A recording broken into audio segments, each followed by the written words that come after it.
There we go. So it comes out with you hitting it because it sees up in there. This doesn't look that bad like the passenger side, but I'd rather get new ones, and that's what I did. So let's start installing all of this back and installing the Aerogenic spacer.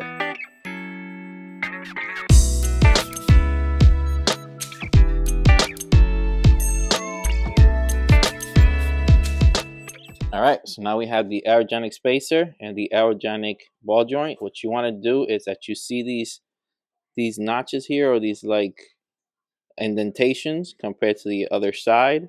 You want that to match up, the indentations here, you want it to match up with the ball joint. So it's going to go with the lettering facing down towards the lower control arm like this. So that's how it's supposed to be. Okay, so we're going to get these two together now, and then bring spacer. So you want to make sure to include the spacer in between the Aerogenics spacer and the bolt.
All right, so as you can see, the spacer is on there now. I'm gonna tighten it up here.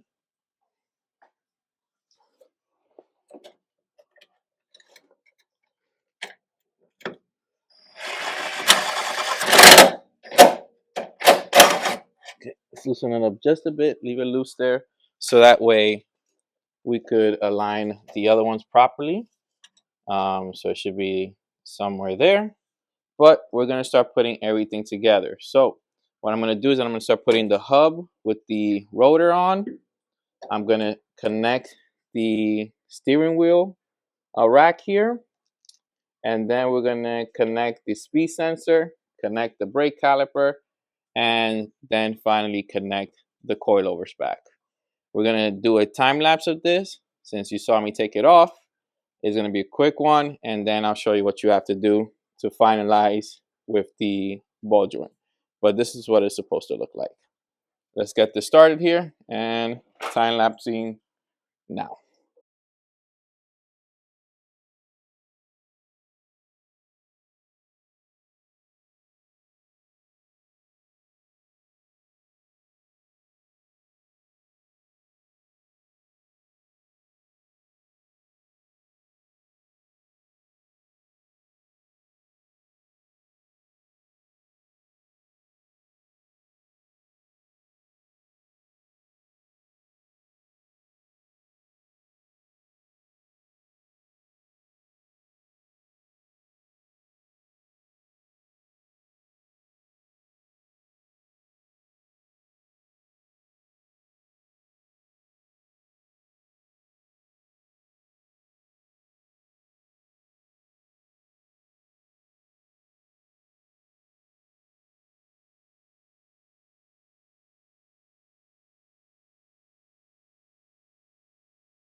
All right, so The final thing that we need to do, time lapse is done. We put the caliper on, we put the hub on, we put the speed sensor on, we put the steering wheel rack back on. Everything is put back together. The only thing that we need to do is tighten up the ball joint to the lower control arm and these two bolts that will connect the spacer to the ball joint. So let's do that now.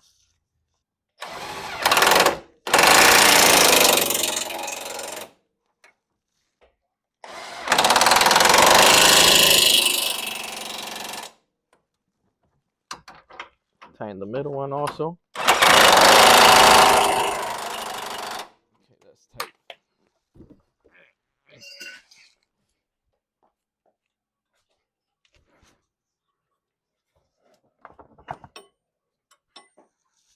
And we're all set with the installation. All right, so we're in the rear of the car and we're gonna remove the upper control arm to add the camber kit. Skunk2 Camber kit or camber arm. Now, like I said in the beginning of the video, I'm gonna tell a little story of what happened in the passenger side. The bolt that goes through the upper control arm goes through a bushing. The bushing inside is rubber and metal. And what happens is that sometimes that bolt seizes in there. What you have to do is that you have to put heat to it. So I bought this torch and I started to put heat in between the bushings of the upper control arm, just like how I'm doing now in this angle. And what ended up happening is that it melted away all the rubber and I was able to heat the metal portion of that bushing or bearing and the bolt. That allowed it to move just a slight bit and it wouldn't budge anymore after that. What happens is without the rubber bushing, the bearing inside will just spin inside the upper control arm and the upper control arm will be loose, moving left to right. Now the next step that I had to do is that I had to take out the big gun here, and I used two saws for this. This is the second one. The first one basically was damaged completely. I basically cut each end of the bearing off with the bolt inside, left and right side, and that allowed me to put more heat to the bearing and the bush and push out the bolt. Basically, this was the outcome of it. This is the end of the bolt. This is the middle part, the bearing with the bolt still inside after it was cut. And this is the other side with the bolt. So I had to cut it out, and that gave me an outcome of this coming off without the bushing. The other bolts that you have to worry about are the ones that go inside of the chassis. Those have a potential of seizing up. It did it on the passenger side also, but they come out easier, or you have to put some flame to it. Again, be careful with the surrounding area, especially on this side if it happens to you, because the gas tank is on this side. Just put light heat to it, and it will come out with the PB blaster. So with that being said, we're going to get to removing this upper control arm here. It's only 3 bolts, 1 going through the bushing again, and 2 to the chassis. It's going to be pretty easy. On this car, on this side, I have luck. It didn't seize. I was already attempted to take it out. I'm halfway out on the top bolt. And the ones on the chassis, I tested them out also, and they're pretty much almost loose. So I don't have to put torch to it, and I don't have to cut them out, which I'm glad on this side of the vehicle. On the passenger side, that wasn't the story, but they say work on cars. Hey, you're gonna go through this. I'm not gonna lie to you. There's some YouTubers that don't show this at all, or even tell you the stories, the horror stories of working on a car. There's a lot of horror stories that come with working on a car, especially if you don't have a lift, or if your car is from the northeast side of the country where they prone to rust a little bit. So with that being said, let's remove this upper control arm. I'm going to get you a better camera view so you can see everything that I'm doing. Plus, when I go under the car, you'll be able to see the 2 bolts that I get out from the chassis. Pretty easy. So let's get you a different camber angle. So all you need is a 14mm attached to the gun, a 19mm wrench.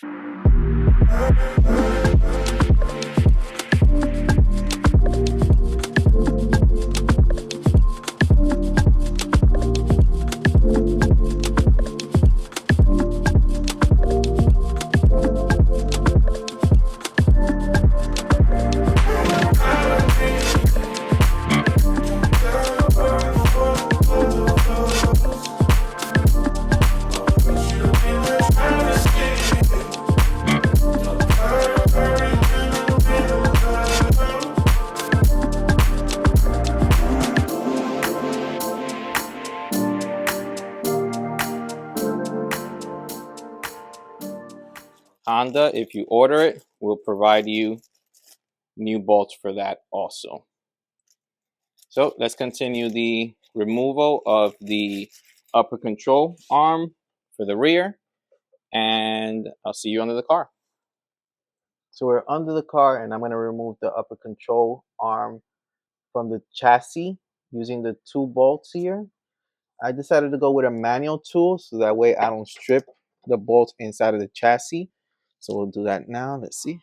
All right, that came off pretty easy there. I did loosen it up and put PB Blaster every time I came to work on the car, so that way it loosens up. All right, so let's try the high impact gun and do it very slowly.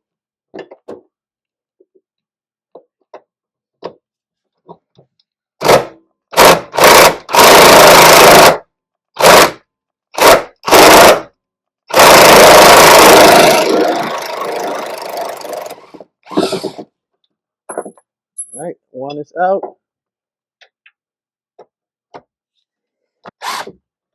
And 2 is out. So these are the bolts. All right, so let's take out this upper control arm.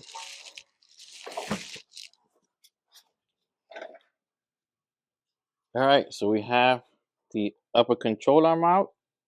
So you can see the bushing is still inside compared to the passenger side where the bushing is missing because it had to be cut out. So what we have to do with the Skunk2 control arm is align it properly. But the way that this works, this camber kit, is that this would be positive if we're going to the right, negative if it's going to the left. So what we want to do is that we want to align these two, the stock and the original and the Skunk2 camber kit, and we want this to be a little further out to do that positive camber to adjust for that negative camber from lowering the car. So if the wheels is like this, when you lower the car with just a coilover, like I said, it's gonna tilt inside, negative camber. We want this piece to come out a little more than the stock one, so that way it adjusts back to a positive alignment.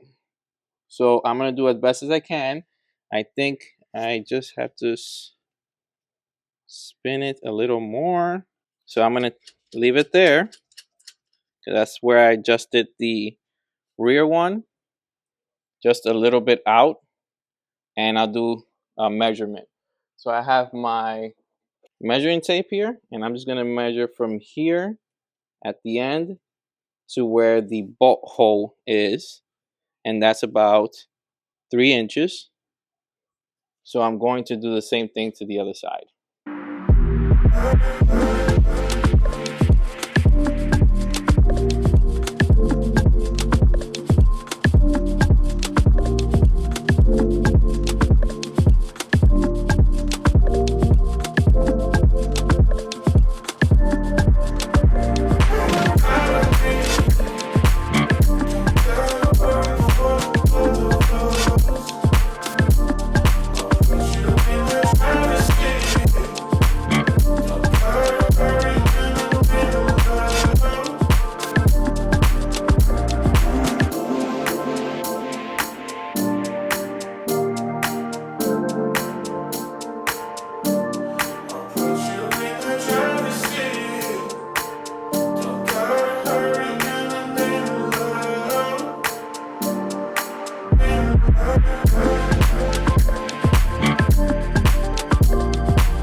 So what I'm gonna do now is that I'm gonna put some anti-seize on the threads here and shaft of this bolt, and allow me to get into here.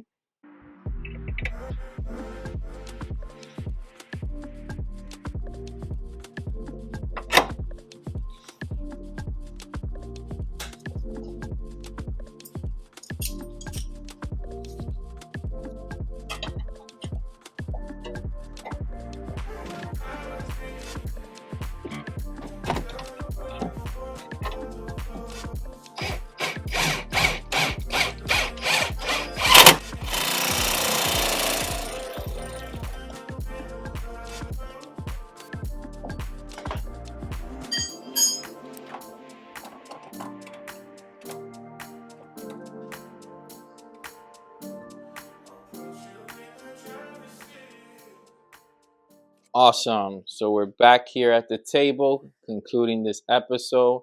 It's always nice to say that because that means we completed a part upgrade on the SI. So today, just to recap, we replaced the upper control arm for the rear part of the vehicle.